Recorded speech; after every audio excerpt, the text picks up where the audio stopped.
ধন্যবাদ আপনাদের মিডিয়া যারা আছেন।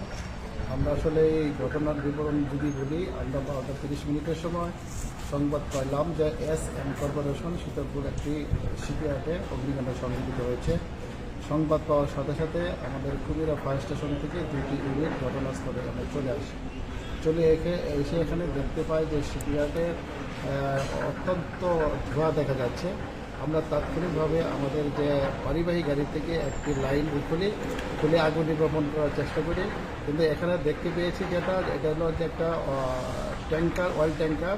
এখানে তেল ছিল, ওয়েস্টেজ তেল। এখানে প্রচুর স্মোক হচ্ছে।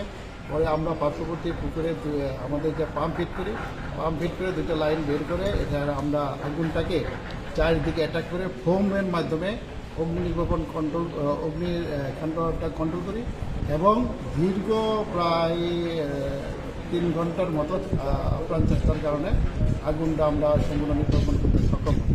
তবে এখানে আগুনের কারণ আমরা যতটা ফাইন্ড আউট করতে পেরেছি, এখানে যে গ্যাস দিয়ে যে কাটিং করতেছিল, কাটিংয়ের স্পার্ক বা ফুলুঙ্গি থেকে অগ্নিকাণ্ড সংঘটিত হয়েছে বলে আমরা ধারণা করতে পেরেছি।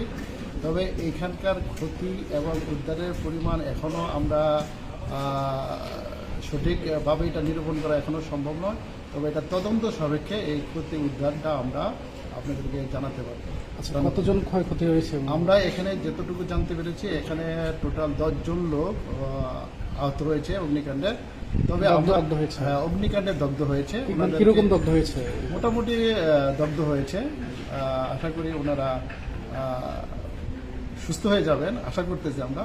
আর ওনাদেরকে চিটাগাং মেডিকেল কলেজে পাঠানো হয়েছে বলে আমরা এখানকার ম্যানেজমেন্ট কর্তৃপক্ষের মাধ্যমে জানতে পেরেছি। আচ্ছা, যাদেরকে উদ্ধার করছেন এর বাইরেও?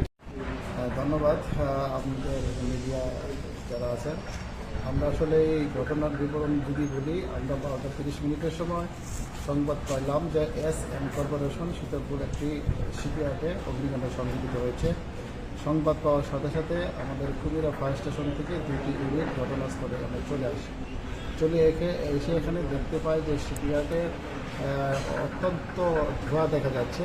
আমরা তাৎক্ষণিকভাবে আমাদের যে পরিবাহী গাড়ি থেকে একটি লাইন খুলে আগুন নির্বাপন করার চেষ্টা করি, কিন্তু এখানে দেখতে পেয়েছি এটা হলো যে একটা ট্যাঙ্কার, অয়েল ট্যাঙ্কার।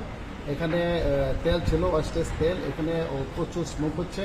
পরে আমরা পার্শ্ববর্তী পুকুরে আমাদের যে পাম্প ফিট করে 2টা লাইন বের করে এখানে আমরা আগুনটাকে চারিদিকে অ্যাটাক করে ফোমের মাধ্যমে অগ্নি নির্বাপন অগ্নির কাণ্ডটা কন্ট্রোল করি এবং দীর্ঘ প্রায় 3 ঘন্টার মতো আপ্রাণ চেষ্টার কারণে আগুনটা আমরা সম্পূর্ণ নির্বাপন করতে সক্ষম হই। তবে এখানে আগুনের কারণ আমরা যতটা ফাইন্ড আউট করতে পেরেছি, এখানে যে গ্যাস দিয়ে যে কাটিং করতেছিল, কাটিংয়ের স্পার্ক বা ফুলুঙ্গি থেকে অগ্নিকাণ্ড সংঘটিত হয়েছে বলে আমরা ধারণা করতে পেরেছি। তবে এখানকার ক্ষতি এবং উদ্ধারের পরিমাণ এখনও আমরা সঠিকভাবে এটা নিরূপণ করা এখনও সম্ভব নয়। তবে এটা তদন্ত সাপেক্ষে এই ক্ষতি উদ্ধারটা আমরা আপনাদেরকে জানাতে পারব। আচ্ছা, কতজন ক্ষয়ক্ষতি হয়েছে? আমরা এখানে যতটুকু জানতে পেরেছি, এখানে টোটাল 10 জন লোক আহত রয়েছে অগ্নিকাণ্ডে। তবে অগ্নিকাণ্ডে দগ্ধ হয়েছে। কিরকম দগ্ধ হয়েছে? মোটামুটি দগ্ধ হয়েছে। আশা করি ওনারা সুস্থ হয়ে যাবেন, আশা করতেছি আমরা। আর ওনাদেরকে চিটাগাং মেডিকেল কলেজে পাঠানো হয়েছে বলে আমরা এখানকার ম্যানেজমেন্ট কর্তৃপক্ষের মাধ্যমে জানতে পেরেছি। আচ্ছা, যাদেরকে উদ্ধার করছেন এর বাইরেও